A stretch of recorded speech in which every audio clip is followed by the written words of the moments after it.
इस साल की आबकारी नीति पिछले कुछ सालों की तुलना में कई मायनों में अलग है। शराब के उत्पादन से बिक्री तक ऑनलाइन मॉनिटरिंग पर फोकस किया गया।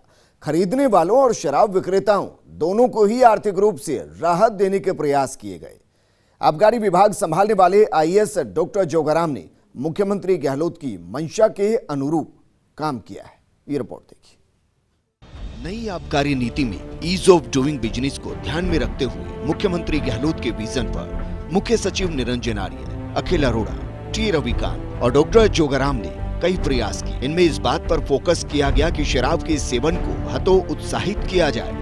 पिछले दिनों भरतपुर और भीलवाड़ा में हुई शराब दुकानदारों से काफी दुखी हुए थे। नई पॉलिसी में सीएम के विजन की झलक साफ तौर पर दिखती है। शराब निर्माताओं, विक्रेताओं के लिए पॉलिसी को सरल किया गया। कोरोना काल में बियर के कंजप्शन में 50% तक की गिरावट देखी गई। इसे देखते हुए बियर की दरों में 30 से 35 रुपए प्रति बोतल की कमी की गई।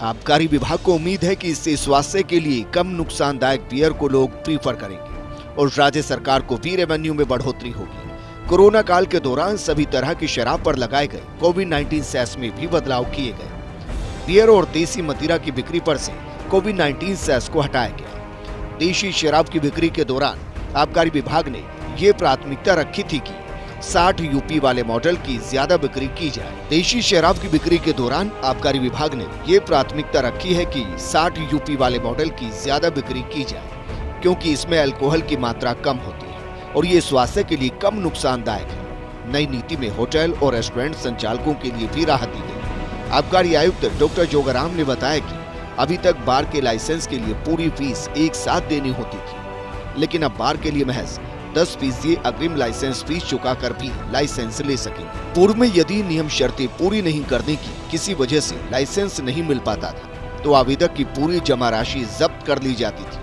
लेकिन अब महज 10% राशि ही जब्त होगी। पूरी तरह पारदर्शी होगी शराब दुकानों की ई नीलामी।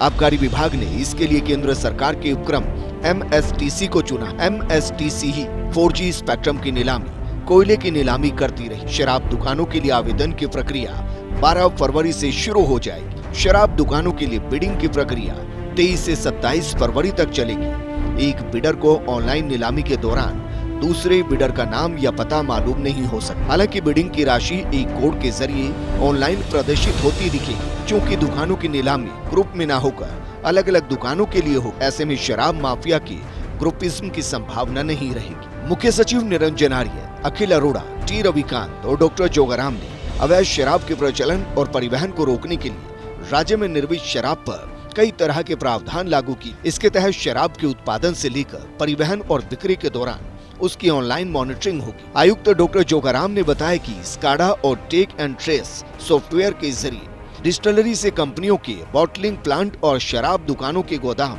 व दुकानों तक मॉनिटरिंग की जाएगी। प्रत्येक उत्पाद पर बारकोड और होलोग्राम होंगे, जिसे ग्राहक भी ऑनलाइन स्कैन कर उत्पाद की उत्पादन तिथि और गुणवत्ता के बारे में जान सकेंगे। ये भी हुए महत्वपूर्ण बदलाव। आबकारी नीति में शराब दुकानों पर स्पेशल वेंड फीस खत्म की गई। अभी तक निर्धारित मात्रा में शराब नहीं उठाने पर पेनल्टी लगाई जाती थी, लेकिन अब नई नीति में पेनल्टी का प्रावधान खत्म किया गया। शराब निर्माताओं के लिए लेबल और ब्रांड निर्धारित करने की प्रक्रिया ऑनलाइन की गई। देशी और अंग्रेजी शराब के गोदाम इंटीग्रेट किए जाएंगे। इनमें मौजूद स्टॉक की भी अब ऑनलाइन मॉनिटरिंग होगी। सॉफ्टवेयर से ये भी पता चलेगा कि किस ब्रांड की कितनी कमी या उपलब्धता है। नई आबकारी नीति को लेकर शराब कारोबार से जुड़े लोगों में भी सकारात्मक माहौल देखा जा रहा है।